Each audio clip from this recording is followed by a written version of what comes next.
Hello everyone, स्वागत है आप सभी का फिर से एक बार एप्लीकेशन ऑफ डेरिवेटिव्स मैथ्स 2 का second chapter. Yes my dear, differentiation हो गया था भाई। लेवल वाले क्वेश्चन किसको बोलते हैं? आ जाओ क्रैश कोर्स में, दिनेश सर सिखाएंगे लेवल वाले क्वेश्चन किसको बोलते हैं। एक से एक खतरनाक क्वेश्चन सीटी में जो आए हुए हैं वो इस सीरीज में हम करने वाले हैं, और वो देखने के बाद अच्छे अच्छे जो है, जो पढ़ना चाहते हैं, क्रैक करना चाहते हैं 2026, उनको पता चलेगा कि भाई असली सीटी की तैयारी क्या होती है। बेसिक्स वगैरह मैं थोड़ा बताने वाला हूं अभी, उसके बाद अपने आप को स्ट्रॉन्ग करो। जो बच्चे क्रैश कोर्स प्रो प्लस में हैं उनको मैंने टॉपर्स प्रो का लेक्चर्स भी दिया है, उसके लेक्चर जरूर देख के आया करो। ओके, जो भी चैप्टर शुरू होने होता है वहां पर थोड़े इजी, मॉडरेट, एडवांस क्वेश्चंस, हर टाइप के क्वेश्चंस कराए हुए हैं मैंने। ओके, बाकी जो सभी बच्चे हैं एकदम ध्यान लगाओ, मैं वापस बेसिक से बताऊंगा ही। ओके, चलो फिर शुरू करते हैं। अगर कोई ऐसा बच्चा जो ओनली क्रैश कोर्स में है, प्रो प्लस में नहीं है, वो अपने आप को अपग्रेड कर सकता है। चलिए शुरू करते हैं ऑल माय डियर्स। कसं काय महाराष्ट्र, काय चाललंय? अरे आ जाओ बच्चों, मजा आने वाला है। सबसे पहले एप्लीकेशन ऑफ डेरिवेटिव, डिफरेंशिएशन पढ़ाई था। ओके, मैथ्स 1 के लल्ले पुल्ले क्वेश्चन कर रहे थे आप। आओ चलो मैथ्स 2 पे चलते हैं भाई, कोई ऑप्शन नहीं है, सब करना पड़ेगा बच्चों। एप्लीकेशन ऑफ डेरिवेटिव में एक्चुअल में हम डिफरेंशिएशन ही करने वाले हैं। We are going to take derivatives only.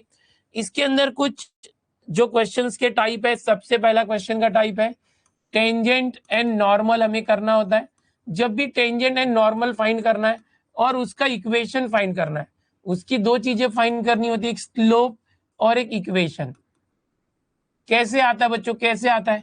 तो एओडी के अंदर क्या होता है कि अगर कोई कर्व ऐसे है और इसके ऊपर कोई टेंजेंट इस तरह से, इसको बोलते हैं टेंजेंट, तो इसका जो डेरिवेटिव होता है कर्व का, वो इसका स्लोप होता है। टेंजेंट का डेरिवेटिव, ये जो कर्व का डेरिवेटिव जो होता है वो टेंजेंट का स्लोप होता है। नॉर्मल मतलब यहां से एक परपेंडिकुलर लाइन है, इसको बोलते हैं नॉर्मल। तो डेरिवेटिव क्या देगा? डेरिवेटिव ये टेंजेंट का स्लोप एम, ये आएगा डेरिवेटिव से। तो नॉर्मल का स्लोप कैसे होगा? -1/m। डेरिवेटिव आ गया, एम आ गया, -1/m करो, नॉर्मल का स्लोप आएगा। समझ में आ रहा है? यस, ये पहला टॉपिक हो गया। दूसरा टॉपिक है रेट मेजर्स। रेट मेजर्स में थोड़ा सा फिजिक्स आ जाता है बच्चों, डिस्प्लेसमेंट, वेलोसिटी, एक्सीलरेशन, फिर कुछ ज्योमेट्री आ जाता है, surface area, volume of any sphere, square, circle, cube, इस तरह से। तो रेट मेजर हम लोग करने वाले हैं। फिर यहाँ पर जो सबसे मस्त है, जो शॉर्टकट से सॉल्व होने वाली चीजें, अप्रोक्सीमेशन। यहाँ पर कुछ अप्रोक्सीमेट वैल्यू हमें फाइंड करनी होती है, जो कि बहुत ही अच्छे से आ जाएगा। ओके, मैं तो बेसिक देख कर आया हूं सर, अक्षय। ओके, बहुत अच्छा।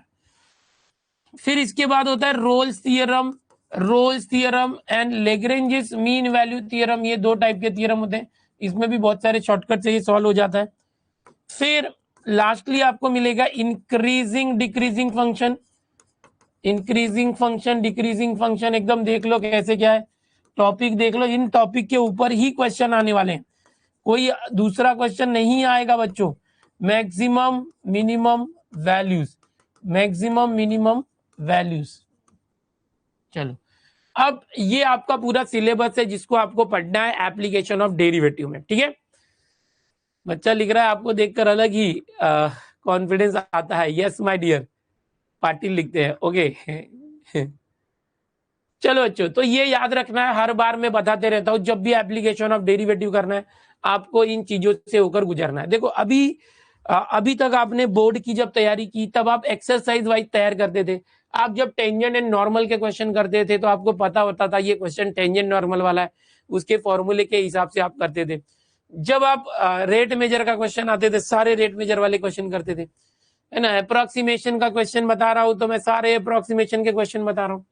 आपने ये चीजें देखी थी, रोल्स थियरम, एलएमवीटी, जो प्रो बैच है हमारा, उसके भी अगर आपने लेक्चर देखे होंगे या एडवांस में या प्रॉपर में, तो आपने देखा होगा कि मैं एक लेक्चर में एक ही टाइप बता रहा हूं। आपने अगर नहीं देखा तो रिकॉर्डेड लेक्चर्स आपके कोर्स में, उसको जरूर देखिए। ओके, अभी डेली डेली ये होगा। अभी मैथ्स 1 चल रहा था, मैथ्स 2 डेली होगा बच्चों। अभी हम क्या करेंगे, थोड़ा सा ये टॉपिक को रैंडमली करने की कोशिश करेंगे।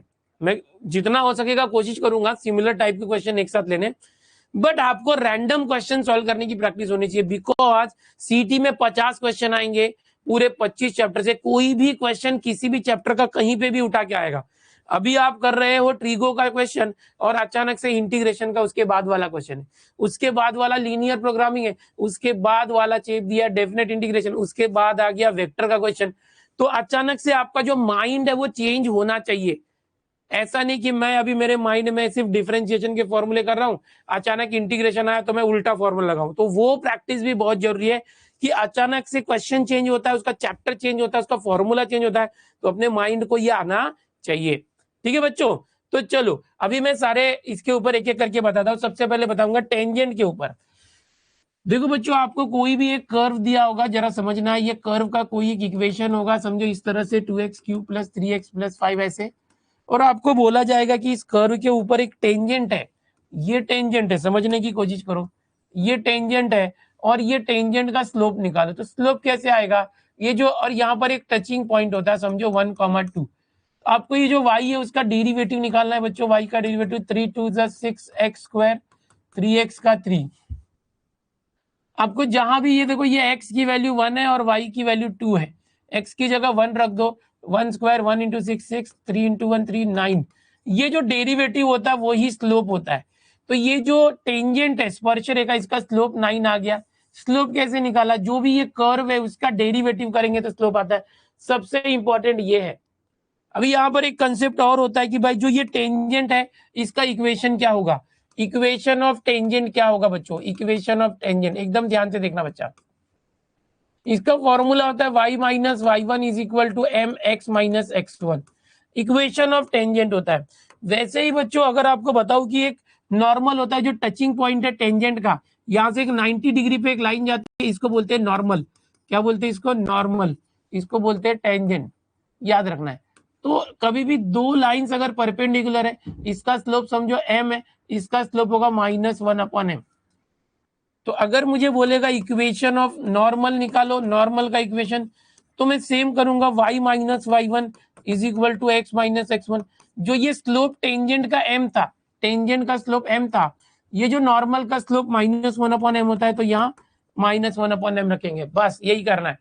अब समझो मैं, मुझे आगे करना है, तो मैं कैसे करूंगा। देखो x1 y1 क्या होता है, ये जो होता है ना पॉइंट, ये डेरिवेटिव लेते समय xy होता है और इक्वेशन के समय x1 y1 लेना है। इसमें जो y और ये x होता है वो वैसे ही रखना चाहिए बच्चों, इसमें y और x को चेंज नहीं करना, ठीक है। ये जो पॉइंट होता है टचिंग पॉइंट 1 2, ये xy होता है, x1 है y2 है, x1 1 है y1 2 है, x1 1 है y1 2 है, x1 1 है y1 2 है। अब यहाँ पर जो स्लोप चाहिए, टेंजेंट का स्लोप हमने डेरिवेटिव से निकाला था 9 है, तो ये स्लोप 9 है। नॉर्मल अगर पूछा है नॉर्मल, तो हम क्या करेंगे, नॉर्मल में -1/m वही होगा 9, मतलब total slope -1/m। Cross multiply करो, सॉल्व करो, 9 × x 9x, y इधर आया -y, -2 इसके पास आया, 9 × 1 9 -9 और +2, तो -7 = 0। ये टेंजेंट का इक्वेशन आया बच्चों। एक एग्जाम्पल दे रहा हूं आपको, ओके एकदम। अब देखो ये 9 इधर आएगा, 9 × y -9 2 18, -1 गया, -1 × x -x प्लस -1 × +1। इसको इस तरफ लाएंगे, x + 9y, 1 इधर आया, -19 = 0। अब ये नॉर्मल का इक्वेशन हो गया, ये टेंजेंट का इक्वेशन हो गया। तो ये एक बेसिक कंसेप्ट बता रहा हूं। एक बच्चा लिख रहा है कि टॉपर्स प्रो और यहाँ पर सेम चल रहा है। यस बच्चों, टॉपर्स प्रो के अंदर ये चैप्टर मैंने कंप्लीट कर दिया है। वहां पर 2025 के क्वेश्चन नहीं लिए थे। जिसने टॉपर्स प्रो के अंदर ये चैप्टर सीखा होगा उसको बहुत अच्छे से आ रहा होगा। जिसने नहीं सीखा है तो आपको प्रो बैच दिया हुआ है, क्रैश कोर्स प्रो प्लस वालों को भी। सिस्टमेटिक टेंजेंट वाले दिन लेक्चर में सिर्फ टेंजेंट का ही क्वेश्चन है, नॉर्मल टेंजेंट के, वो अच्छे से देख के और स्ट्रांग हो जाओ। आपको मैंने बहुत सारा कंटेंट कोर्स में दिया रिकॉर्डेड फॉर्म में। यहाँ पर मैं क्या कर रहा हूँ, क्रैश कोर्स में ओनली 2025 के क्वेश्चन आएंगे, ओनली, यानी बहुत सारे बाबा इस चैप्टर के 57 क्वेश्चन है, 57 क्वेश्चन। और आप देखोगे ब्रह्मास्त्र के 2021 से 24 वाले बहुत सारे क्वेश्चन 2025 में रिपीट हुए एज इट इज, और कुछ जेई के क्वेश्चंस भी आ गए हैं। ठीक है, चलो ये पहला तरीका हुआ टेंजेंट एंड नॉर्मल का। थोड़ा सा देखो, अभी आपने बोर्ड के लिए भी किया था, आपको आ रहा होगा, टेंशन बिल्कुल नहीं लेना। अभी रेट मेजर क्या होता है वो देखो। रेट मेजर्स क्या होता है, यहाँ पर आपको कोई डिस्प्लेसमेंट दिया है, वेलोसिटी दिया है, एक्सीलरेशन दिया है। जो डिस्प्लेसमेंट का डेरिवेटिव करोगे तो वेलोसिटी आएगा, वेलोसिटी का डेरिवेटिव करोगे तो एक्सीलरेशन आएगा। अभी यहाँ पर वेलोसिटी जो है, वेलोसिटी ds बाई dt है, ds बाई dt। तो ds बाई dt का वापस डेरिवेटिव ये, तो ये कुछ बेसिक चीजें हैं, आपको रेट मेजर करते समय काम आएगा। कि फिजिक्स जैसे होता है, फिजिक्स में मोशन के अंदर डिस्प्लेसमेंट, वेलोसिटी, एक्सीलरेशन, तो ये आपको आना चाहिए। समझ में आ रहा है? अभी देखो आगे देखो, इसके अलावा रेट मेजर में कुछ शेप्स होते हैं जो आपको आना चाहिए। जैसे स्फीयर नाम का एक शेप होता है, गोला। यहाँ पर मैं कुछ सरफेस एरिया बताऊंगा और वॉल्यूम बताऊंगा, एकदम ध्यान से देखना। सबसे मेन होगा आपका सर्कल। सर्कल सर्कल सर्कल का एरिया अगर किसी ने पूछा तो पाई आर स्क्वायर। सर्कल, सर्कल के अंदर वॉल्यूम नहीं होता, ठीक है। फिर समझो स्क्वायर बोला है, स्क्वायर, स्क्वायर इस तरह से होता है। तो स्क्वायर के अंदर क्या होता है, चारों साइड सेम होती है, एक्स होती है चारों साइड, समझो। तो इसका एरिया एक्स स्क्वायर होता है, वॉल्यूम नहीं होता। अगर आपको बोला है कि स्फीयर, स्फीयर इस तरह से, स्फीयर, स्फीयर के अंदर क्या होता है, 4 पाई आर स्क्वायर होता है, और ये वाला क्या होता है, वॉल्यूम 4/3 पाई आर क्यूब होता है। इस तरह से कुछ बेसिक फॉर्मूले जो आपको आना चाहिए। ये 2 डायमेंशनल ज्योमेट्री डायग्राम है, ये 3 डायमेंशनल है। स्फीयर के अंदर खाली जगह होती है, उसको वॉल्यूम बोलते हैं।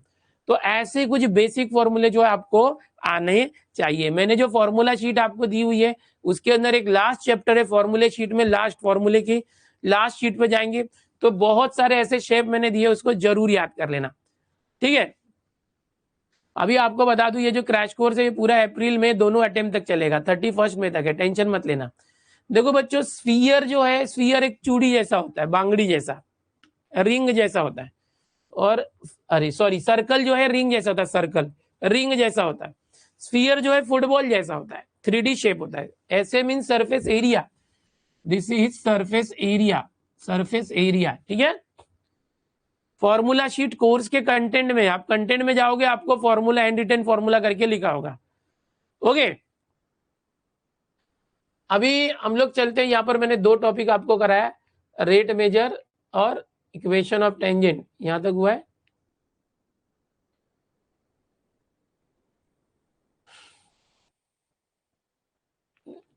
चलो यहां तक मैंने अभी बताया। अभी आगे देखते हैं। अभी आपको अप्रोक्सीमेशन वाला टॉपिक जानना चाहिए। अप्रोक्सीमेशन क्या होता है, approximation, okay. Rate measure with respect to time T लेते हैं। यहां बताना चाहूंगा, जब भी रेट मेजर आएगा, जब भी रेट मेजर आएगा, रेट मेजर के अंदर आप हमेशा बच्चों एकदम ध्यान से देखो, ओवरऑल प्रीव्यू दे रहा हूं आपको। डिफरेंशिएट जब भी करोगे किसी को, differentiating with respect to T. T मतलब क्या होता है, टाइम। अगर आप किसी को विथ रेस्पेक्ट टू, जैसे वॉल्यूम है, तो इसका derivative with respect to T कर रहे हो, तो ये क्या हो गया, with respect to T, with respect to T. ये डी का मतलब होता है चेंज, इसका मतलब क्या होता है, डी यानी चेंज, चेंज इन वॉल्यूम। ये डी का मतलब होता है इंक्रीज डिक्रीज, ये होता है। समझ में आ रहा है? चलो ये इस तरह से। अभी देखो यहाँ √65 ये नहीं पता, तो आप देखोगे इसके नजदीक किसका पता है, √64 पता है क्या, √64 8 होता है।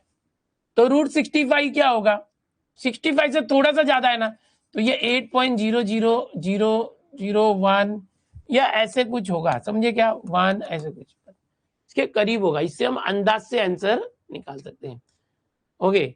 धनंजय बोलता मैं बता रहा था, आप नहीं देख रहे थे, ओके। जिसने भी बताया उसका बहुत बहुत शुक्रिया।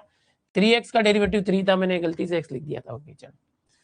तो ये इस तरह से होता है बच्चों की। अभी जैसे देखो, ये अगर मैं बोलूं साइन 30 डिग्री और 10 मिनट्स कितना होगा, तो आप क्या करोगे, रेफरेंस कि भाई साइन 30 डिग्री कितना होता है, 1/2 होता है, यानी 0.5 होता है। साइन इंक्रीजिंग फंक्शन है, तो साइन 30 डिग्री में 10 मिनट्स ऐड हो गया, तो ये 0.5001 या ऐसा कुछ होगा, एकदम कम होगा। मतलब ये जो होता है इससे थोड़ा ज्यादा होगा। समझ में आ रहा है? जैसे कि अप्रोक्सीमेशन में मैं बोलूं कि भाई 4 का क्यूब जो है 64 है, तो 3.9 का क्यूब क्या होगा, ये क्या होगा 64 से थोड़ा कम होगा, 64 से थोड़ा कम होगा। समझ में आ रहा है? तो ये इस तरीके से आपको याद रखना, अंदाज से भी कर सकते हैं अप्रोक्सीमेशन। इसके बाद वाला टॉपिक रोल्स थ्योरम। देखो ये सब रिवीजन अभी आपने बोर्ड में किया है ऑलरेडी। देखो बच्चों जैसे बोल रहा हूं वैसे ध्यान दो। अभी बोर्ड में लैग्रेंज मीन वैल्यू थ्योरम और रोल्स थ्योरम जैसे भी किया हो, यहां पर क्या करना है, देखो यहां पर दो चीजें करनी है। जब भी रोल्स थ्योरम का क्वेश्चन आएगा दो चीजें, पहला एफ ए और एफ बी सेम होता है, दूसरा एफ डैश सी जीरो होता है। इस क्वेश्चन में आपको ब्रैकेट में ए कॉमा बी ऐसे दिया होगा हर बार, ए कॉमा बी, वो ए और बी है, और एक एफ एक्स दिया होगा। ये एफ एक्स, एक्स की जगह एक बार ए रखना एक बार बी रखना, तो ये आएगा। ये जो एफ एक्स दिया उसका डेरिवेटिव लेना, एफ एक्स का डेरिवेटिव एफ डैश एक्स, फिर एक्स की जगह सी रखना। जो सी होता है वो ए और बी के अंदर होता है, ए और बी के बीच में बिलोंग करता है। ये होता है रोल्स थ्योरम। बस दो चीजें याद रखनी है कि एफ ए और एफ बी सेम होता है, डेरिवेटिव जीरो होता है, रोल्स थ्योरम, बस इतना ही। ओके, अभी यहां पर एलएमवीटी में आपको याद रखना कि जो फंक्शन का डेरिवेटिव होता है वो एफ बी और एफ ए को माइनस करेंगे और बी माइनस ए इसको सेम होता है। सी जो है बिलोंग करता है ए टू बी, ये जो ए टू बी दिया होगा इसका भी शॉर्टकट तरीके में बताऊंगा। अप्रोक्सीमेशन इस तरह से अंदाज से करना। ये जो पूरे टॉपिक्स में लिख रहा हूं ये टॉपिक्स के क्वेश्चन डायरेक्टली हो जाते हैं। समझ में आ रहा है? बच्चा बोल रहा है अप्रोक्सीमेशन का फॉर्मूला, यस यहां पर आपको सीधे अप्रोक्सीमेशन के लिए ऐसे करो, या तो अपने रफ, देखो अभी हमको ना कोई फॉर्मूला कोई लिख के दिखाना नहीं है, रिप्रेजेंटेशन नहीं है, शॉर्टकट में करना है। तो आप अप्रोक्सीमेशन ऐसे लिख दो, मतलब अप्रोक्सीमेटली फॉर्मूला है F A plus H dot F dash A, बस। यानी एफ ए फंक्शन प्लस उसका डेरिवेटिव, डेरिवेटिव में एच का मल्टीप्लाई। यहां पर आपका जो भी क्वेश्चन पूछा उसका आंसर आएगा। आपको हमेशा इक्वल करके लिखो, इसके पहले वाला लिखना नहीं, रफ है। समझ में आ रहा है? ये रफ है बिल्कुल। तो ये हो गया कि भाई अगर फॉर्मूला चाहिए तो जब भी अप्रोक्सीमेशन का क्वेश्चन आएगा तो उसमें आंसर कैसे निकालते हैं, फंक्शन प्लस फंक्शन के डेरिवेटिव को एच से मल्टीप्लाई करते हैं, बस। समझ गया? बच्चा लिख रहा है शुभम 2025 के पीवाईक्यू कब लोगे? अरे थोड़ा बेसिक तो सीख ले। अब यहाँ पर सारे टॉपिक हो गए, सिर्फ इंक्रीजिंग डिक्रीजिंग मैक्सिमम मिनिमम बचा है, वो आज नहीं लेते, वो नेक्स्ट लेक्चर में लेते।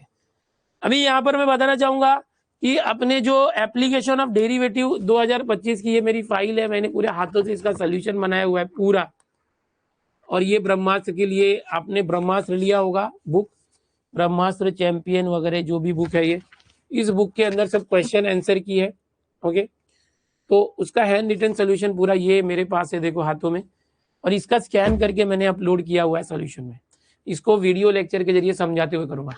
मैं बता दूं कुछ क्वेश्चन ऐसे क्वेश्चन है जो आपको दिख रहा है, in a bank the principal increases continuously at rate of x% per year, then the rate x if ₹100 double itself in 10 years is। अब ये जो क्वेश्चन है बच्चों, इस क्वेश्चन की बात करेंगे, ये एक स्पेशल टाइप का क्वेश्चन है, एकदम ध्यान से देखना। ये एक स्पेशल टाइप का क्वेश्चन है जो बैंक और इंटरेस्ट से रिलेटेड है, कॉमर्स से रिलेटेड है। समझ में आ रहा है? एकदम ये कॉमर्स से रिलेटेड ऐप है, क्वेश्चन है, सॉरी ये कॉमर्स से रिलेटेड क्वेश्चन है, इंटरेस्ट से रिलेटेड है, और ये एप्लीकेशन ऑफ डेरिवेटिव चैप्टर और डिफरेंशियल इक्वेशन चैप्टर दोनों से रिलेटेड रखता है। एक बच्चा पूछ रहा है एच क्या है पीछे, एच एक डिफरेंस है बच्चा, जो यहाँ पर ये एच है ये डिफरेंस है, डिफरेंस आपने बोर्ड में छोड़ दिया था क्या इसको? देखो बच्चों जैसे कि ये 65 है, 64 का आंसर निकालना है, 65 कैसे आएगा, 64 + 1, तो ये ए होता है और ये एच होता है। जैसे ये 30 डिग्री 10 मिनट्स है, 30 डिग्री हमें पता है, ये 30 डिग्री ए होता है, ये जो डिफरेंस है एच होता है, जो डिफरेंस होता है वो एच मतलब डिफरेंस। तो यहाँ पर कुछ क्वेश्चन जो आपको मिलेंगे वो ऐसे क्वेश्चन है जो कॉमर्स के क्वेश्चन है, ऐसे क्वेश्चन है जो बैंक वाले क्वेश्चन है, इंटरेस्ट वाले क्वेश्चन है, जो हमारे 12th बोर्ड के सिलेबस में नहीं दिखेंगे किधर। समझ में आ रहा है? और वो एप्लीकेशन ऑफ डेरिवेटिव और डिफरेंशियल इक्वेशन दोनों से रिलेटेड रहते हैं। तो यहाँ पर कोई मेथड की जरूरत नहीं, हमें सिर्फ आंसर देना चाहिए। तो मैं आपको एक दूसरा तरीका बताता हूँ, शॉर्टकट तरीका।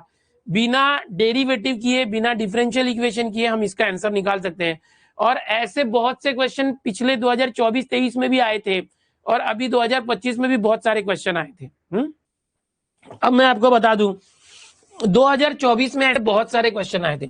आपको क्या करना है बच्चों, आपको एक फॉर्मूला दे रहा हूं ऐसे क्वेश्चन के लिए, A is equal to P into E raise to R T.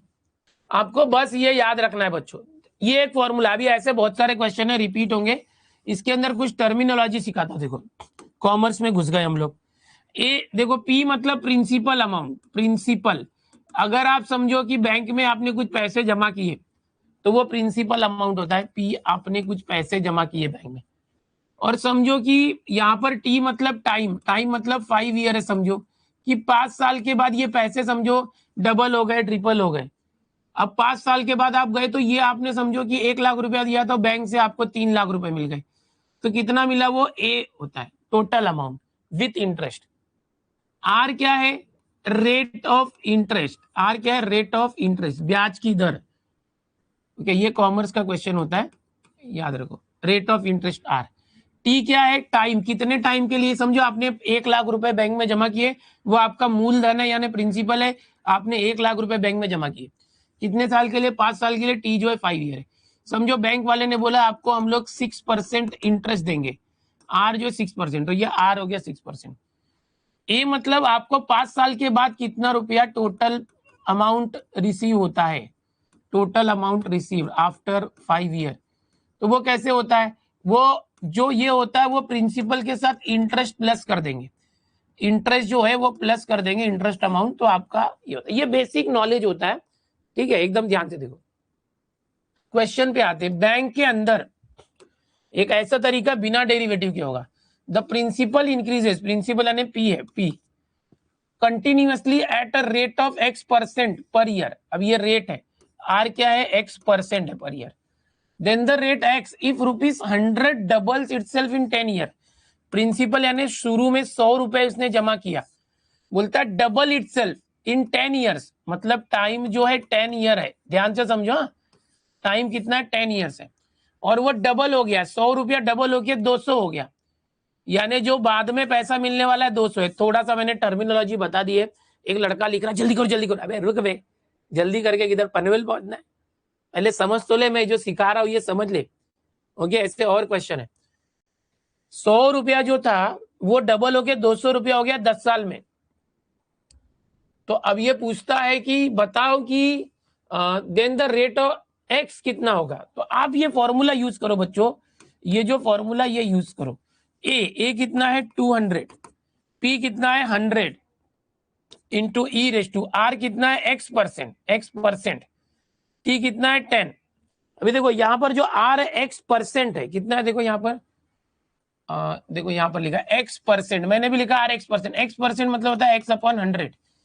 एकदम ध्यान से देखना बच्चों, आर क्या है x%, फॉर्मूला ये लगा रहा हूं, आर x% मतलब x/100 इंटू टाइम कितना दिया है, टाइम 10 ईयर्स। बस आपको अगर ये फॉर्मूला याद है, आपको ये वैल्यू निकालने आ रही है, आपका काम हो जाएगा।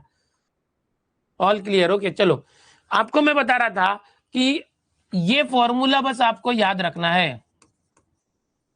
ऐसे जितने भी क्वेश्चन आएंगे उसके लिए ये फॉर्मूला याद रखना है बस। इसमें ए क्या होता है कि समझो 10 साल है, 10 साल के बाद कितना पैसा मिला, वो ए। पी क्या है, आपने बैंक में शुरू में कितना पैसा जमा किया, वो P. R rate of interest, T time, कितने टाइम के लिए, और ई मतलब ई। अब आप इसको सॉल्व करो, जो भी आएगा आपका आंसर। देखो एक 0 0 कट गया, ये 100 इधर आएगा, डिवाइड होगा 200/100, तो 2 0 कट गया, ये 2 आ गया, ये ई रेस टू x/10 आ गया। अब ये कैसे सॉल्व होगा, दोनों साइड का लॉग ले लो, टेकिंग लॉग ऑन log 2, और ये log ई के पावर में जो है वो आगे आ गया x/10। log ई कभी भी 1 होता है, ये पहले से आपको पता है, भूलना नहीं है। ये 10 इधर आ गया, 10 इंटू log 2 की वैल्यू देखो यहाँ दी है 0.6931, यहाँ x बच गया, अपॉन 10 इधर आया, मल्टीप्लाई हो गया, log ई 1 हो गया। अब देखो x आ गया, 10 का मल्टीप्लाई किया 6.931, खत्म। x 6.931 कहां पर है, 6.931, ऑप्शन इज करेक्ट। अब आपको लग रहा होगा कि सर आप कितना सारा बता रहे हो, तो भाई बस इतना ही है, ये कुछ है नहीं सर, ये तो हमारे 12th में नहीं था ऐसा कुछ। तो भाई कर ले सर, आपने एप्लीकेशन ऑफ डेरिवेटिव में डेरिवेटिव तो लिया ही नहीं, तो ये सबसे सस्ता तरीका है। देख जो सीटी सेल क्या बोलता है, मुझे करेक्ट ऑप्शन दो, बस 2 मार्क लेके जाओ। तुम डेरिवेटिव करो मत करो, मैं जो बोल रहा हूँ आंसर दो, तुम कहां से भी लाओ दो। तो भाई इसको डेरिवेटिव से भी कर सकते हैं, बट ऐसे ये मुझे सबसे अच्छा तरीका लगा। मैं क्या करता हूँ, हर क्वेश्चन को सॉल्व करने के लिए अलग अलग मेथड यूज करता हूँ। मैंने ये क्वेश्चन जो है अपने एडवांस बैच में कराया हुआ है, जो अलग तरीके से डेरिवेटिव से, बट यहाँ पर आपको ऐसे करा रहा हूँ, समझ में आ रहा है? तो ये मुझे अच्छा लग रहा है, और भी मैं बताने वाला हूँ। फोकस करो जरा, ओके कैमरामैन फोकस करो। अभी ऐसे क्वेश्चन और है, मैं बताता हूँ। और 1 मिनट, हाँ देखते हैं, ऐसा क्वेश्चन और है 2025 में वापस ऐसा क्वेश्चन आपको मिलेगा, आप खुश हो जाओगे देखो, क्योंकि बदल बदल के आ रहा है भाई। कोई तो क्वेश्चन रिपीट हो जाएगा, थोड़ा बदल जाएगा। फिर से देखो, समझाया मैंने, द प्रिंसिपल आपको फॉर्मूला याद है कि नहीं याद है? A P E raise to R T, बस A P E raise to R T, okay okay.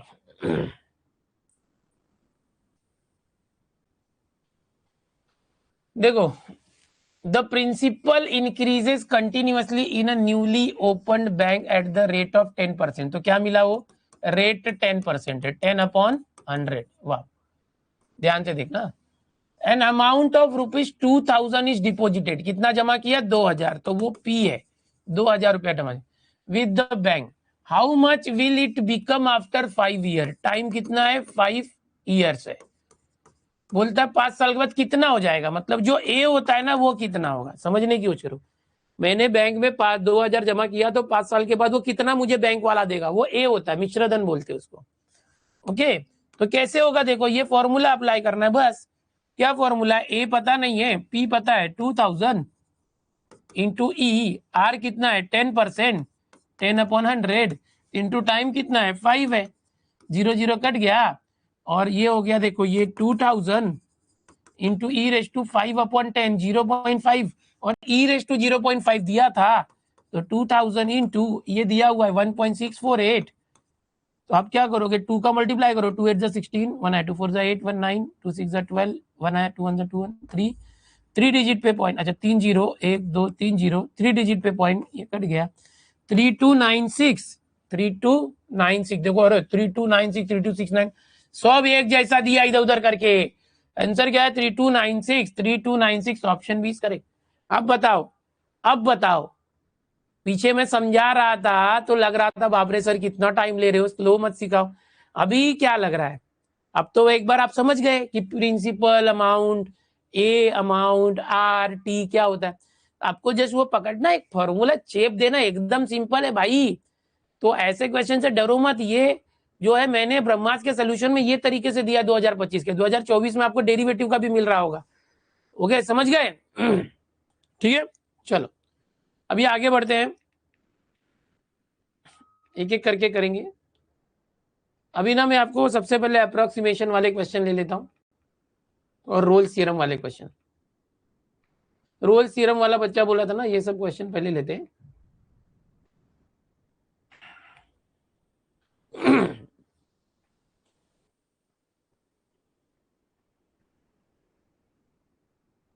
थोड़ा समझाते जाऊंगा, टेंशन मत लेना। थोड़ा टेंजेंट वाले क्वेश्चन 2025 में बहुत ट्रिकी दिए थे, बोर्ड में आपने किया होगा।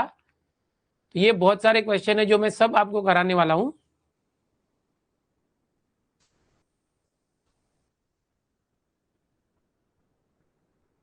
बहुत सारे क्वेश्चन अलग अलग वैरायटी के।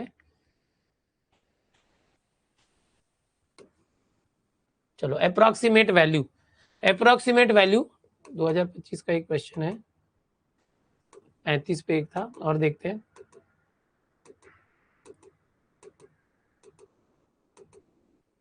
यहां से देखते हैं ये वाला 2025 के अंदर एक क्वेश्चन है। देखो थोड़ा सा मैं इसी टॉपिक में पहले इजी वाला बता रहा हूं, फिर थोड़ा मॉडरेट हार्ड तक जाएगा। 2025 का क्वेश्चन है, अप्रोक्सीमेट वैल्यू। अभी मैंने ये एग्जांपल भी लिया था, क्यूब रूट है, मैंने स्क्वायर रूट लिया था, क्यूब रूट 64। देखो यहां अंदर 64.04 है बच्चा, 64.04 है।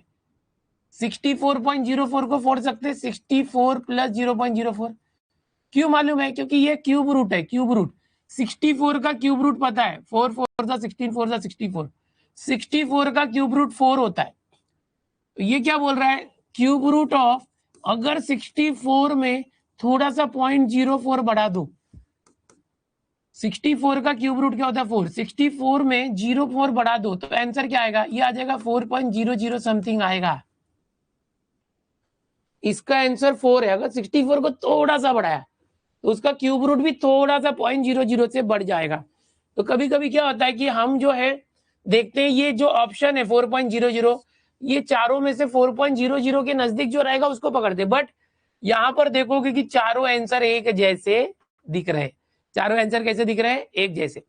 तो अप्रोक्सीमेशन वाले क्वेश्चन में ऐसे जो मैं बता रहा हूं तुक्का मार के सॉल्व हो जाता है बहुत सारे क्वेश्चन में।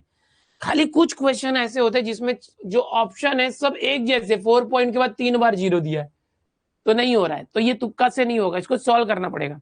अभी मैं दिखाऊंगा जो क्वेश्चन तुक्के से हो रहे होंगे वो तुक्के से हो जाएंगे। अगर ये चारों ऑप्शन में फर्क होता तो जो 4.00 के नजदीक होता वो डायरेक्ट आंसर लिखते। ओके, समझ में आ रहा है कि? तो यहां पर मैं क्या करूंगा, देखो फॉर्मूला यूज करूंगा जो मैंने बताया था आपको। फॉर्मूला क्या बताया था, आंसर कैसे लिखने बताया था, F A plus H dot F dash A. ठीक है, यहां पर देखो बच्चों ये जो अंदर होता है उसको 64 प्लस 0.4 कर दिया, ये ए वैल्यू है और ये एच वैल्यू है। ध्यान से देखना, यहां पर ये जो फंक्शन है हमारा एफ एक्स है वो कैसा है, क्यूब रूट फंक्शन है, क्यूब रूट है एक्स, अंदर वाले को एक्स पकड़ना है, इसको एक्स पकड़ो। ओके, एकदम इजी है समझना। F X cube root of X है, मतलब एक्स रेज टू 1/3 है।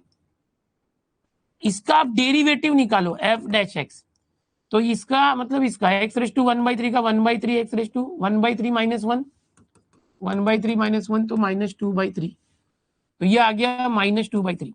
अब फॉर्मूला क्या कहता है आंसर का, देखो हाँ, फॉर्मूला कहता है कि F A plus H, H कितना था देखो 0.04 इंटू, यहां पर डेरिवेटिव ले लो और यहाँ फंक्शन ले लो, जब एक्स की जगह ए हो, ये जो एक्स है इसकी जगह ए होना चाहिए। ए मतलब कितना है 64, 64 क्यूब रूट ऑफ 64, तो 4 4 जा 16, 4 जा 64, एफ ए कितना आ गया 4, एग्जैक्ट आंसर आएगा।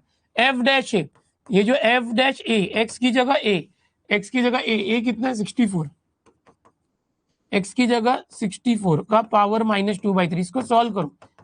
देखो ये 64 है बच्चा, 64, इसका पावर -2/3 है, तो इसको हम ऐसे लिखते हैं 1/3 और पूरे का पावर -2, इसको सॉल्व करो 1/3, 64 का पावर 1/3 मतलब ये, 64 का पावर 1/3 मतलब क्यूब रूट, ये 4 है, 4 रेज टू -2 1/3, ये 4 रेज टू -2 को 1 अपॉन करोगे तो 4 स्क्वायर, 1 अपॉन 4 स्क्वायर 16, 16 3 जा 48, 1 अपॉन 48 आया। तो ये कितना आया 1 अपॉन 48 आया, ये वाला, ये 4 आया। अब देखो ये 4 प्लस 0.04 को 48 से डिवाइड करेंगे, कैसे करोगे, यहां पर 0.04 को 1 अपॉन 48 करो, या तो 1 को 48 से डिवाइड करो, जो आएगा देखो 1 को 48 से डिवाइड करो, ऐसे भी कर सकते हो, 1 को 48 से डिवाइड करो। ओके, वहां पे कर सकते थे क्या, 1 को 48 से डिवाइड करो, जो भी आएगा उसका इसमें मल्टीप्लाई करना, 0.000, 48 2 जा 96, 4, फिर एक जीरो बढ़ाएंगे, जीरो है ना, जीरो, फिर समझो 0.02 है, समझो हाँ, तो ये क्या है 0.04 इंटू ये 0.02 आया, समझो इतना ही लेते, तो ये आ गया 4 प्लस इसका मल्टीप्लाई करो, 2 4 जा 8, 2 4 जा 8, 1 2 3 4, 1 2 3 4, तो ये आ गया 4.0008। अब ये मैच करो कहाँ है, 4.0008, एकदम एग्जैक्ट लाने की जरूरत नहीं है, 4.0008, देखो ये आ गया ऑप्शन सी। यहाँ पर देखो और भी डिवाइड कर सकते थे बट मैंने किया क्या, नहीं इतना रख दो, क्योंकि अंदाज से लाना ना, एग्जैक्ट नहीं लाना, आगे करेंगे तो 3 भी आएगा बड़ी। तो ये हो गया आंसर। तो ये एक्चुअल तरीका हो गया जो बोर्ड में हम करते थे। ये कब करना है, अगर शॉर्टकट से आंसर ना मिले तो। शॉर्टकट कैसे होता है, सिर्फ देख के अंदाज से हम आंसर निकालते हैं। आपको फॉर्मूला कौन सा, ये मैंने बताया, आंसर निकालना है F A plus H dot F dash A. ये दोनों कैसे आएगा, ये जो क्यूब रूट है ये फंक्शन है, आप उस क्यूब रूट का डेरिवेटिव लो और एक्स की जगह पे इसका जो ए वैल्यू रख दो। समझे क्या बच्चों, एक्स की जगह ए कैसे पुट किया बेटा, एक्स की जगह ए पुट करने का, यहाँ फॉर्मूले में ए चाहिए ना, तो जहां भी एक्स है, एक्स मतलब ये पूरा, तो इसका जो मेजर पार्ट है, मेन पार्ट 64, वो ए लेने का, वो रखने का रेफरेंस के लिए। अभी पीछे करते देखो, यहां पर एक है,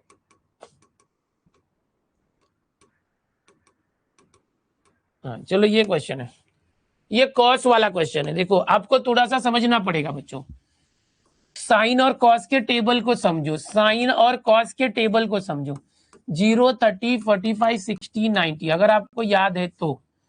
देखो बच्चों याद करो, साइन 0 0 होता है, साइन 30 1/2, 1/√2, √3/2 और 1। कॉस जो होता है, कॉस 0 के लिए 1 होता है, ये उल्टा होता है,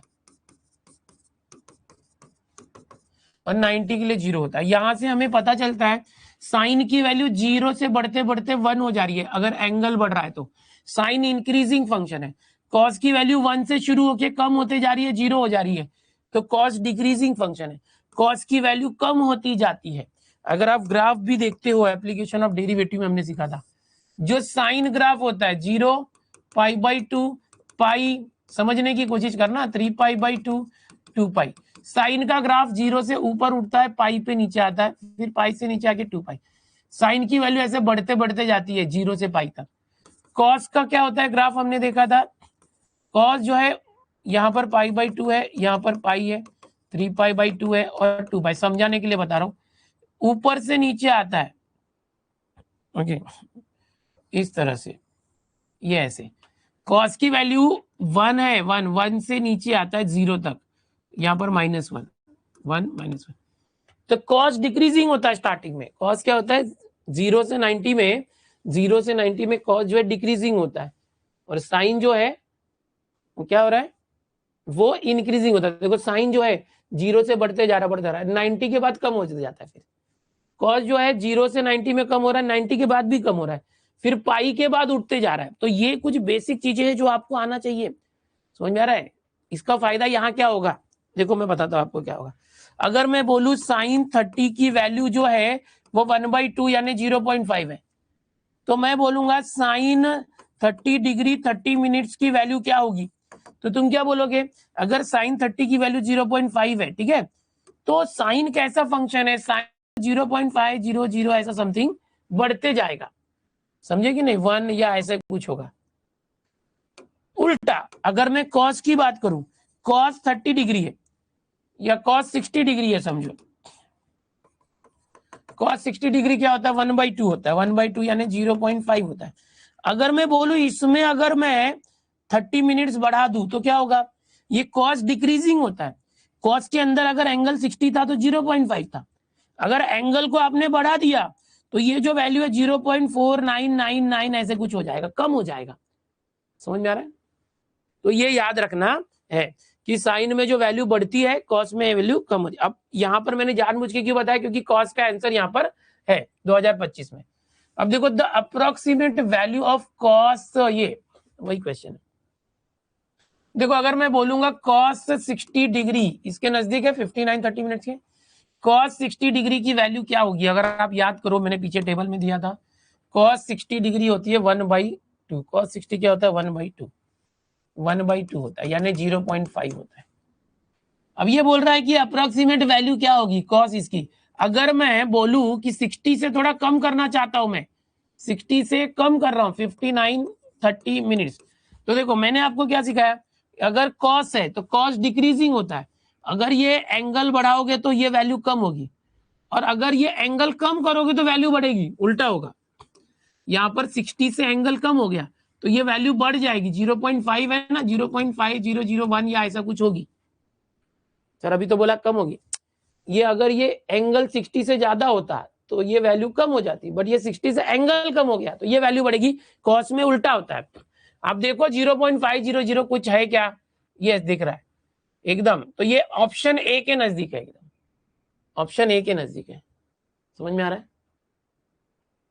अगर cos 30 होगा तो √3/2, cos 30 होगा ना तो √3/2, उसकी वैल्यू ऐसे दी होती है 0.8660, समझिए। तो ऐसे तुक्का मार सकते कि भाई ये आंसर सही है, तो ये एक तरीका होता है समझने का। अगर इसको मुझे सॉल्व करना होगा फॉर्मूले से, मैं कैसे करूंगा बेटा, इसका फॉर्मूला क्या था आंसर का, एफ ए प्लस, ये मन में रखने का, लिखने का नहीं। देख इसको क्या करेगा, 59 डिग्री 30 मिनट सॉल्व करने का थोड़ा ट्रिकी रहता है।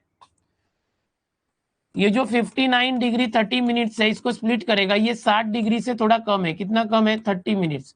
60 डिग्री में से 30 मिनट्स कम करेगा तो 59 डिग्री 30 मिनट्स आएगा।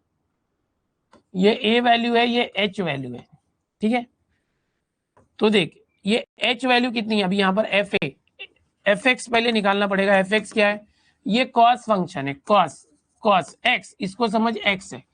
एफ एक्स का डेरिवेटिव एफ डैश एक्स, ये साइन एक्स होता है, समझने की कोशिश कर। फंक्शन अभी एक्स की जगह मैं ए रखता हूं, ए, क्योंकि मुझे फॉर्मूले में ए चाहिए, एफ ए। ए मतलब कितना है, मैंने यहां बताया, ए मतलब 60 डिग्री, नियरेस्ट जो वैल्यू होती है वो। तो cos 60, cos 60 कितना होता है, 1/2, 0.5। एफ डैश ए निकालना है, एफ डैश, तो ये क्या होगा, साइन 60। साइन 60 देखिए यहाँ पर दिया है, साइन 60 0.8660, ठीक है। तो देखिए एफ ए 0.5 है, एफ डैश ए कितना है, 0.8660 है, प्लस अब ये एच चाहिए तुझे, एच सबसे इंपॉर्टेंट एच है। यहां पर जब भी डिग्री वाले एंगल होते हैं, ओके, याद रखना ये जो एच होता है 30, इसको ये मिनट को रेडियन करना है, इसलिए आपको हमेशा ये रेडियन वैल्यू दी होगी कि 1 डिग्री इज इक्वल टू इतना रेडियन। एक्चुअल फॉर्मूला मेथड बता रहा हूं कैसे करते हैं। तो ये 30 मिनट्स है ना, इसको कभी भी डिग्री करो 60 से हमेशा डिवाइड करने का, ये क्या हो जाएगा, डिग्री हो जाएगा, 60 से डिवाइड करने का इसको। ये जो एच है उसको किया, कितना आ गया, 1/2 आ गया। अब जो भी आया ना उसमें इससे ये डिग्री को रेडियन करने के लिए 0.0175 से मल्टीप्लाई करना, ये तरीका होता है, याद कर लो। जब भी एंगल होगा तभी करते हैं, जब भी ऐसे एंगल होगा तो जो मिनट है 30 मिनट, उसको हम पहले डिग्री करते हैं। एच की वैल्यू 30 मिनट है, एच कितना है, एच 30 मिनट है।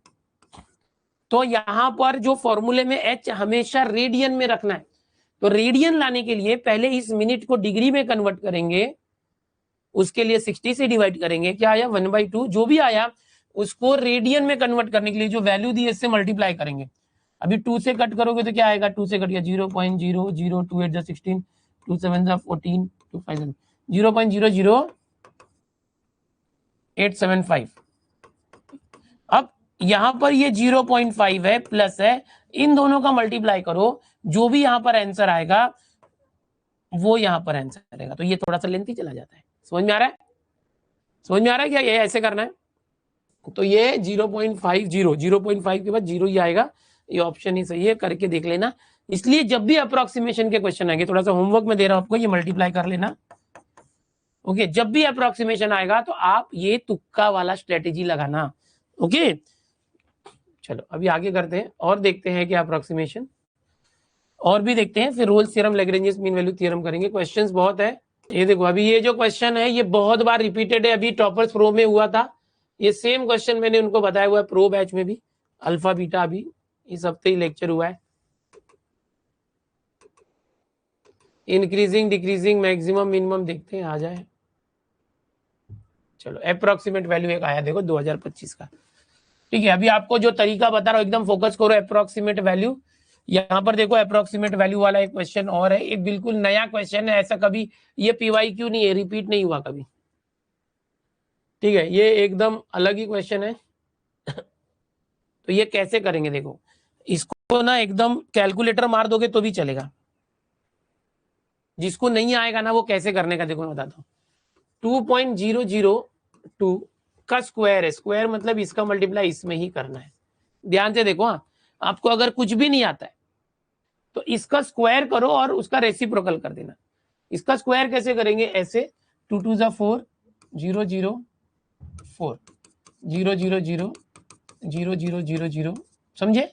2 का मल्टीप्लाई किया 0, फिर ये 2 का मल्टीप्लाई करो, है ना, 2 2 4 0 0 2 2 4, ये आ गया 4 0 0 4 4 8 0 0 4। ये डायरेक्ट मेथड बचपन का, 1 2 3 1 2 3 6 1 2 3 4 5 6, तो ये आ गया। तो ये आपका आंसर क्या है, देखो 1/4.008, अभी इतना आ गया 1/4.008, ये आगे का नहीं लोगे चलेगा। अब इसको आप सॉल्व करो और देखो क्या आंसर आता है, समझ में आ रहा है क्या। अभी देखो 1/4 होता तो क्या होता, 0.25 होता है 1/4। अगर 1/4 होता तो 0.2, बट ये और ज्यादा है तो 0.25 से कम होना चाहिए, 0.25 से ज्यादा नहीं होना चाहिए, 0.25 से कम। इतना 0.20 भी नहीं होगा। देखो 1/4 क्या होता है, 0.25। 1/4 क्या होता है, 1/4 0.25 होता है, बराबर। लेकिन ये और थोड़ा ज्यादा है, तो अगर 1 को इससे डिवाइड करेंगे तो वैल्यू 0.25 से कम हो जाएगी, कम हो जाएगी, क्योंकि ये ज्यादा क्या ना, नीचे डिवाइड ज्यादा नंबर से कर। 0.25 से थोड़ा ही कम होगा। 0.25 से ज्यादा होगा क्या, नहीं।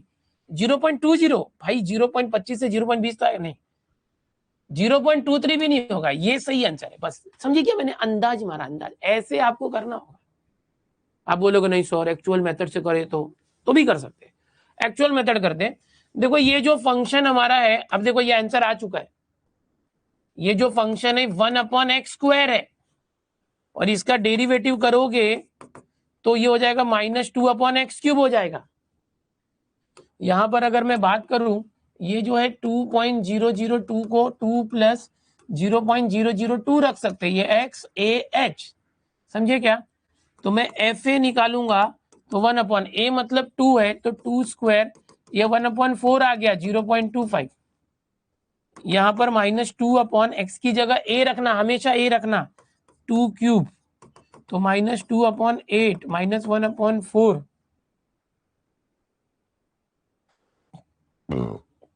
देखो ये 2 -0.25 आ गया।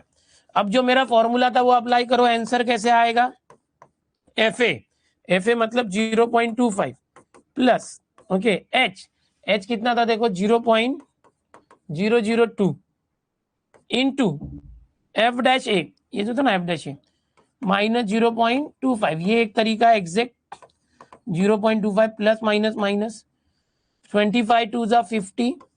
ओके, यहाँ पर देखो 1 2 डिजिट पे पॉइंट है, 1 2 3 डिजिट पे पॉइंट है, 2 और 3 5 डिजिट पे पॉइंट है, 1 2 3 4 5 डिजिट पे पॉइंट, ये आ गया।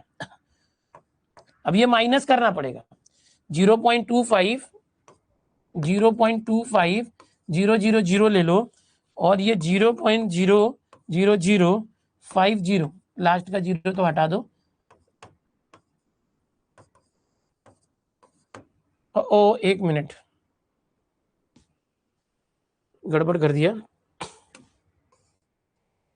देखो ये लास्ट वाला जीरो तो हटा देते, 10 में से गया 5 9 4 2 0.2495, देखो आ गया। अब देखो मैं आपको कितना स्मार्ट बनाने की कोशिश कर रहा हूं, आपको मैं फॉर्मूले से भी बता रहा हूं कि फॉर्मूले से कैसे आएगा। ये देखो ये रहा, ये जो फंक्शन पकड़ने का 1/ ये x है, समझो 1/x², तो 1/x², उसका डेरिवेटिव यहां पर, फिर जहां भी x है वो a रखना। अब ये 2.002 में इंटीजर कौन है, 2 है, तो 2 को अलग करने का और पॉइंट के बाद वाले को अलग करने का, ये जो है ये पूरा a रहेगा, ये a, और ये जो रहेगा h रहेगा, बस फॉर्मूले में रख दो। मैंने बोला ये करने की जरूरत भी नहीं है, समझ में आ रहा है क्या, ये करने की जरूरत नहीं है। शॉर्टकट मेथड जो है ना, डायरेक्ट करो ना, लॉजिक से करो। मैंने क्या बताया आपको, 2.002 का स्क्वायर है, इसका 2 बार मल्टीप्लाई करो, ये आ गया। फिर 1/ है 1/4, ये 1/ है, ये 1/ ये आ गया। तो सीधा पता चलता है 1/4 कितना होता है, 0.25 होता है। और ये थोड़ा ज्यादा रहेगा तो 0.25 से कम रहेगा, ये 0.25 से ज्यादा, चल ये बहुत ज्यादा कम है, तुम्हें निकल। और 0.23 से ये आना चाहिए। कार्तिक लिख रहा है 4.008 है तो 0.25 ज्यादा नहीं है, डिवाइड में बेटा, डिवाइड में क्या होता है देख बच्चा, कि अगर 1/4 है 1/4 है तो 0.25 आएगा। अगर ये 4 की जगह 5 कर दिया, बढ़ा दिया, तो डिवाइड कर रहा है ना, तो ये 0.20 हो जाएगा। देख इससे कम हो गया, ये कम हो गया ना। अगर नीचे वाला नंबर बढ़ते जाएगा, समझ रहा है क्या, 1/8 हो गया तो और कम होते जाएगा, समझ रहा है, और कम होते जाएगा।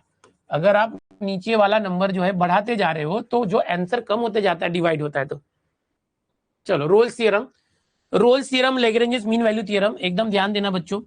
मैंने पहले ही बताया कि अगर मैं रोल्स थ्योरम का क्वेश्चन लेता हूं, एकदम ध्यान से देखो, रोल्स थ्योरम में होता क्या है, आपको हमेशा एक फंक्शन दिया होगा और एक इस तरह से डोमेन दिया होगा A to B करके। इसमें दो चीजें होती है, अगर कोई अननोन वैल्यू फाइंड करना है, ए बी फाइंड करना है, unknown value A B find करना है, या कोई अननोन वैल्यू फाइंड करना है, क्या वैल्यू फाइंड करना है, अननोन वैल्यू फाइंड करना है, तो आप F of A is equal to F B ये कंडीशन लगाएंगे। और अगर आपको बोला है कि भाई फाइंड सी की वैल्यू पता करो, तो आप डायरेक्टली डेरिवेटिव लोगे F dash C equal to 0। दो ही तरीका है बस, ओके, समझे, दो ही तरीका है। चलो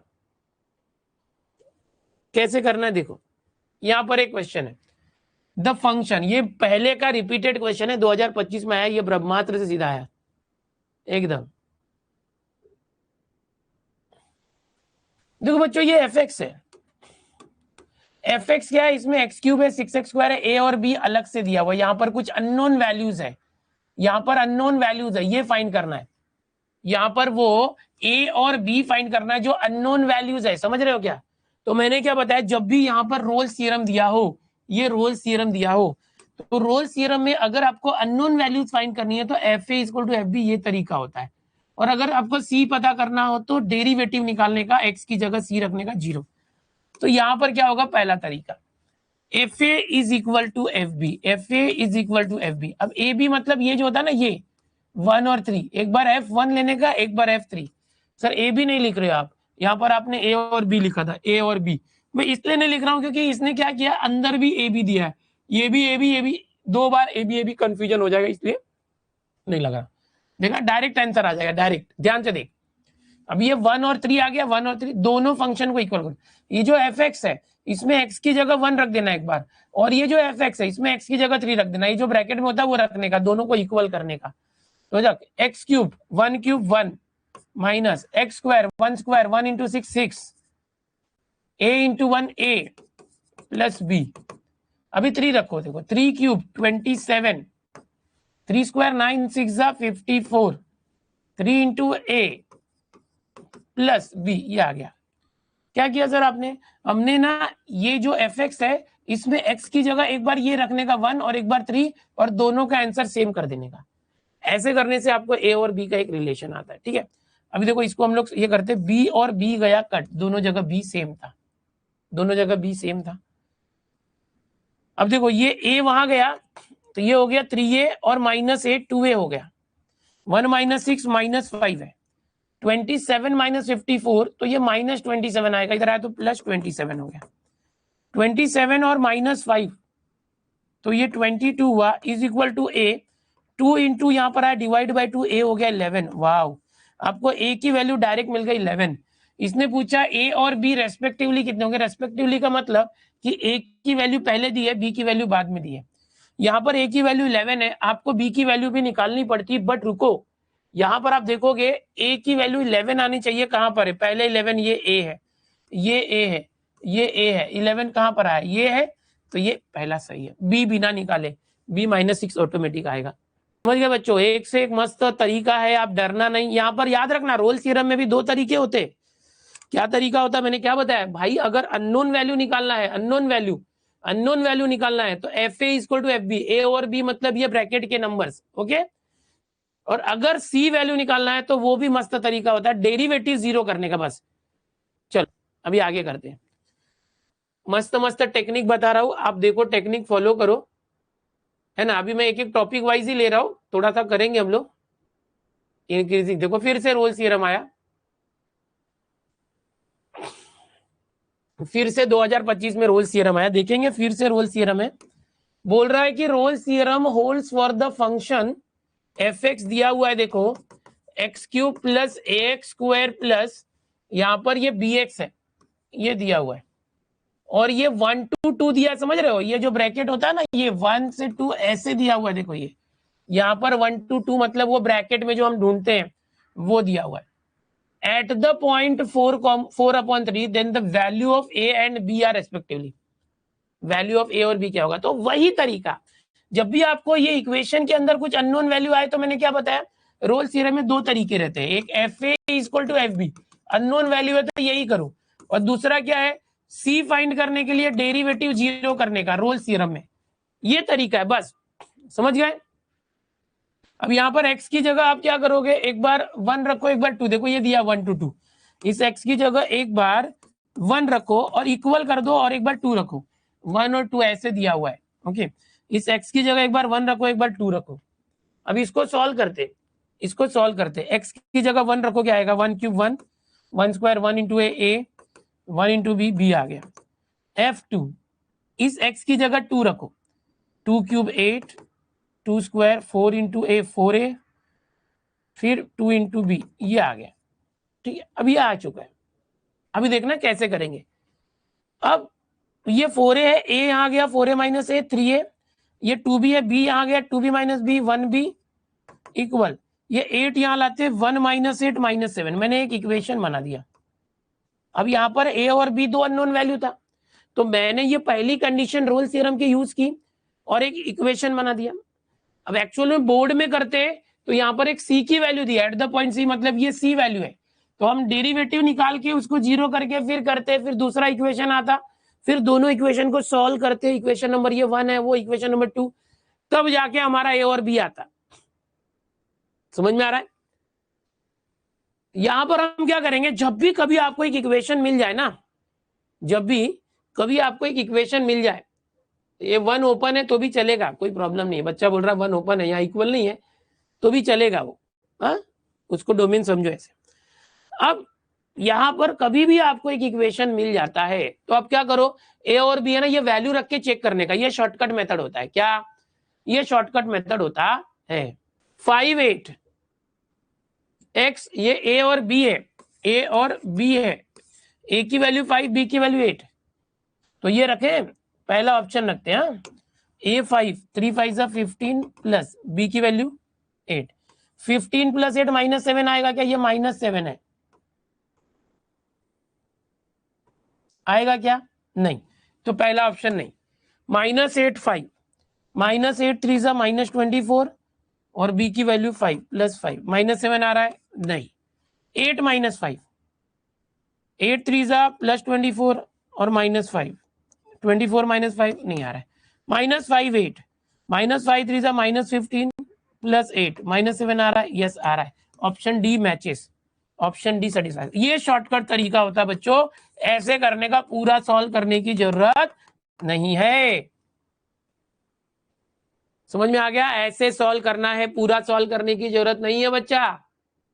आपको मैं बार बार बता रहा हूं, जब भी रोल्स थ्योरम आएगा बहुत इजी होता है, आप खाली F A equal to F B कर दो, और अगर अननोन वैल्यू नहीं है इसमें, ए बी के सी ऐसा कुछ नहीं है, तो आप डेरिवेटिव जो है वो जीरो करके करेंगे।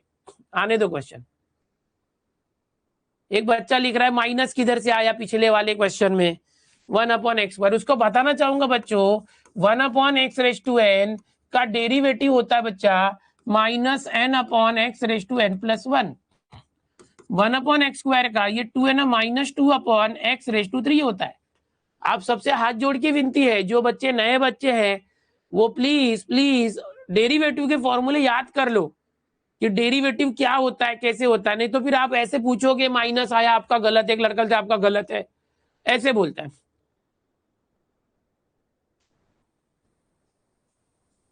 समझ में आ रहा है? कॉस का डेरिवेटिव क्या था पीछे, कॉस एक्स था, फंक्शन कॉस एक्स था, तो कॉस का डेरिवेटिव होता है बच्चों, कॉस का माइनस साइन एक्स होता है, माइनस साइन एक्स होता है, याद कर लो ये सब।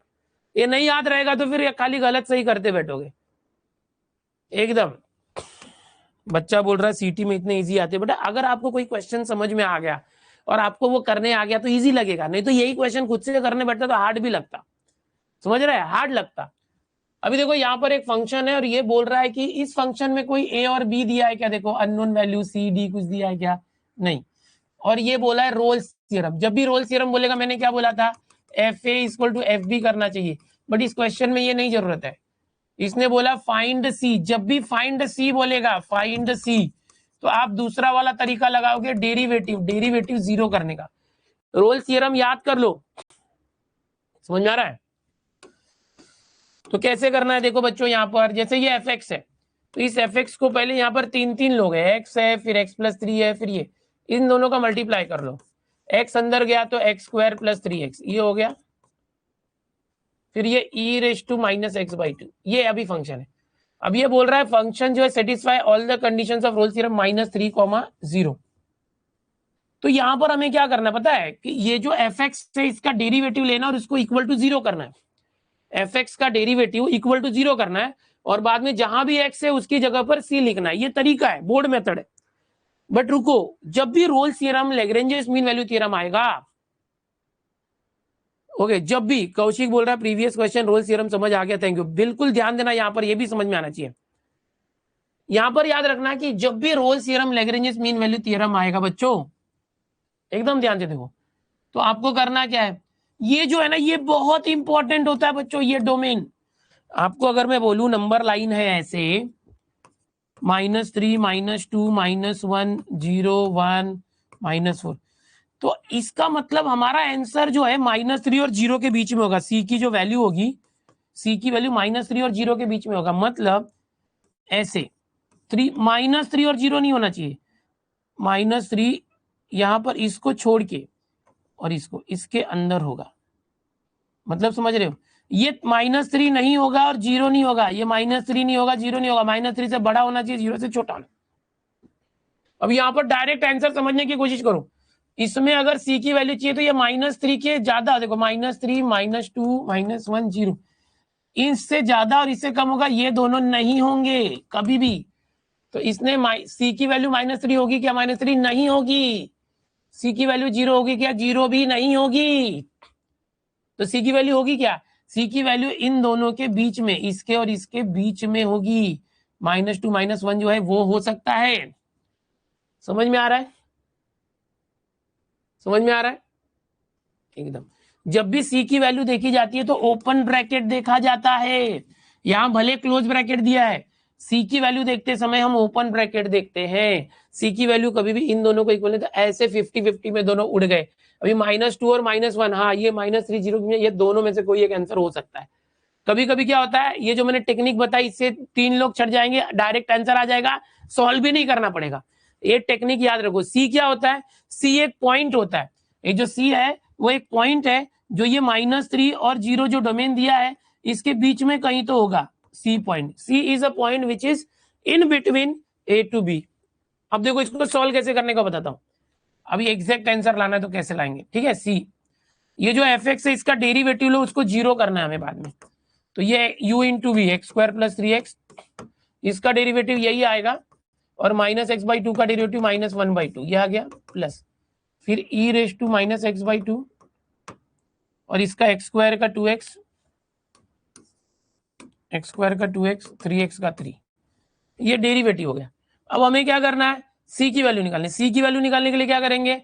ये f'(c0), ये बोर्ड मेथड बता रहा हूँ, ठीक है। और ये सीटी में भी यही करेंगे अगर एग्जैक्ट लाना है तो।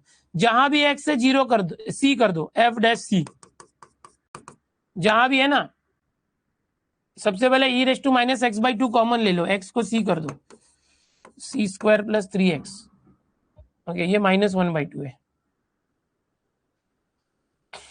ये -1/2 है, तो ये c² + 3x -1/2। क्या करोगे? ये माइनस भी कॉमन ले लो, (2 कॉमन ले लो, चलो -1/2 भी कॉमन ले लिया, -1/2 कॉमन, ये पूरा कॉमन। अब देखो यहाँ पर क्या होगा, प्लस का माइनस कॉमन लिया, ये -2x + 3 है। अभी देखो यहाँ पर मैंने 1/2 कॉमन लिया ना, ये (2), अगर 1/2 कॉमन लिया है, कंफ्यूजन हो रहा है ना, एक मिनट, डायरेक्ट नहीं करते, कंफ्यूजन हो जा रहा है। देखो यहाँ से e⁻⁻x/2 कॉमन लिया, ये -1/2 का मल्टीप्लाई किया, -x² - 3x और (2) कर दिया, ये कॉमन आया तो +2x + 3 हो गया, ये ऐसे। अब देखो ये मैंने क्या किया, f' की जगह c कर दिया, तो जहां भी x है ना उधर c कर दो, यहीं पर कर दो। ये c² माइनस से मल्टीप्लाई किया, -c², -1 × 3 -3x, 3c, ये बाहर गया, (2), फिर ये +2c, जहां भी x है वहां c कर दिया। ये एकदम सिंपल। आप क्या करोगे, ये जो फंक्शन था इस फंक्शन का डेरिवेटिव लिया, इस फंक्शन का डेरिवेटिव लिया, डेरिवेटिव में जहां भी x है ना, x की जगह पे आप क्या करोगे, c करोगे, जहां भी x है c करोगे, e⁻⁻c/2, जहां भी x है ये किया। अब जो डेरिवेटिव उसको 0 को इक्वल कर दो, 0, खत्म। बस ये तरीका होता है रोल्स थ्योरम में, तरीका याद रखो। ठीक है। अभी देखो ये E raise to minus C by two है, ये वहां गया मल्टीप्लाई डिवाइड हो गया, जीरो के साथ जीरो हो गया, ये वहां गया जीरो हो गया, ये क्या है minus C square minus 3c। Okay, और ये 2 है ना, cross multiply, 2 into 2 4c, 2 into 3 6, और अपॉन में क्या आएगा 2, वो 2 वहां गया तो जीरो के साथ मल्टीप्लाई किया जीरो, ये भी क्या हुआ मल्टीप्लाई, ये वहां गया जीरो के साथ डिवाइड हो गया जीरो, यहाँ पर 2 था क्रॉस मल्टीप्लाई किया, इसका 2 का इधर मल्टीप्लाई हो गया, और 2 1 2 नीचे 2 था वो गया जीरो, समझे। तो ये क्या हो गया minus C square minus 3c plus 4c plus 1c plus 6 is equal to 0। एकदम सिंपल, हाँ एकदम सिंपल हो गया, आंसर आ गया। अभी देखो ये माइनस से मल्टीप्लाई करो तो सी स्क्वायर माइनस सी माइनस 6 0, इसके दो टुकड़े करो, 6 के दो टुकड़े करो, 3 2 जा 6 minus plus C minus 3 C plus 2, C is equal to 3 और C is equal to minus 2। C3 zero के बाद अपने को नहीं चाहिए, तो ये नहीं हमारे डोमेन के बाहर है, माइनस 3 और जीरो में 3 आता है, नहीं आता है। C माइनस 2 ये राइट आंसर है। एक्चुअल मेथड ये होता है, ये भी मैंने आपको जानबूझ के सिखाया कि रोल्स थ्योरम होता क्या है। रोल्स थ्योरम क्या होता है कि आपको जो भी फंक्शन दिया है उसका डेरिवेटिव ले लो, डेरिवेटिव लिया जहां भी x से c करो और उसके आंसर को जीरो से इक्वल कर दो और आप सिंप्लीफाई करो, c की वैल्यू आपको मिलती है। ये c वैल्यू निकालना होता है, c वैल्यू निकालना होता है। इसमें एक याद रखना 50-50 पहले ही मैंने उड़ा दिया था, कभी भी ये जो c की वैल्यू है -3 और जीरो जो है वो नहीं होगा, ठीक है। ऐसे ही लैग्रेंज मीन वैल्यू थ्योरम होता है, उसके भी क्वेश्चन होंगे तो करेंगे। अभी आज के लिए इतना इनफ है, देखते अभी नेक्स्ट टाइम करते, नेक्स्ट टाइम करेंगे। होप सो आपको मजा आया होगा। 2025 के क्वेश्चन हम लोग कर रहे हैं, बहुत ही +2 नहीं आएगा ना बेटा यार, बहुत सारे बच्चों का बेसिक वीक है बेटा, आपको बेसिक स्ट्रॉन्ग करना चाहिए। ये देख c minus 3 c plus 2 c minus 3 c plus 2 equal to 0। 10वीं किया है क्या, उसके जैसा कर, 10वीं के जैसा। अब इतना स्टेप नहीं लिखने का, ये -3 उधर गया +3, ये +2 उधर गया तो -2 है ना, ये +2 है ना, वो उधर जाएगा तो -2 आएगा। 10वीं किया है ना, वैसे याद रख। चलो bye bye everyone, take care. Direct option put करके भी देखो एक तरीका है, डायरेक्ट ऑप्शन पुट करके। ओके, अभी देखो यहां तक आ गया, समझो आपको इसके आगे नहीं सॉल्व करना है, समझो यहां तक आ गया, ये आ गया, अब आपको लग रहा है ये सॉल्व नहीं करना है, तो ये देखने का, देखो जैसे ये -1 है, यहाँ रखो -1 का स्क्वायर, डायरेक्ट मेथड, -1 का स्क्वायर 1, फिर -1 -6 जीरो आ रहा है क्या, आ रहा है क्या, 1 1 + 1 2 -6 नहीं आ रहा है, जीरो नहीं आ रहा है। फिर -2 रखेंगे, -2 स्क्वायर 4 -2 -6 4 + 2 6 -6 जीरो आ रहा है, जीरो आ रहा है, तो ये ऑप्शन सही है। यानी अगर आपने एक बार ये कर दिया यहाँ तक, तो इसमें सी की जगह डायरेक्ट ये दोनों में से रख के देखो कौन सा सही है, तो आपको इसके बाद ये फैक्टराइजेशन भी करने की जरूरत नहीं है, ये भी करने की जरूरत नहीं, ये इक्वेशन मिल गया ना, अब इसमें सी आने वाला है, तो ये दो 50-50 में ये दोनों उड़ गए, तो ये दोनों में से रख के देखो कौन सेटिस्फाई कर रहा है, चलेगा। चल चलो bye bye everyone, take care. अपने दोस्तों को जरूर बताना, अगर आपके दोस्तों ने क्रैश कोर्स नहीं लिया है बच्चों, तो प्लीज उनको बताओ, उनका CS वगैरह खत्म हो गया होगा, कंप्यूटर साइंस बायफोकल सब खत्म हो गया है अभी, उनको बोलो क्रैश कोर्स यही आना भाई, नंबर 1 चल रहा, 1 नंबर पढ़ा रहा हूं मैं, बहुत अच्छे से करने वाला हूं, एकदम जी जान लगा देंगे आपके लिए तैयारी करने के लिए, तो प्लीज अपने दोस्तों को बोलिए इस कोर्स में आने के लिए। ओके, चलो bye bye everyone, take care बच्चों, बाय बाय।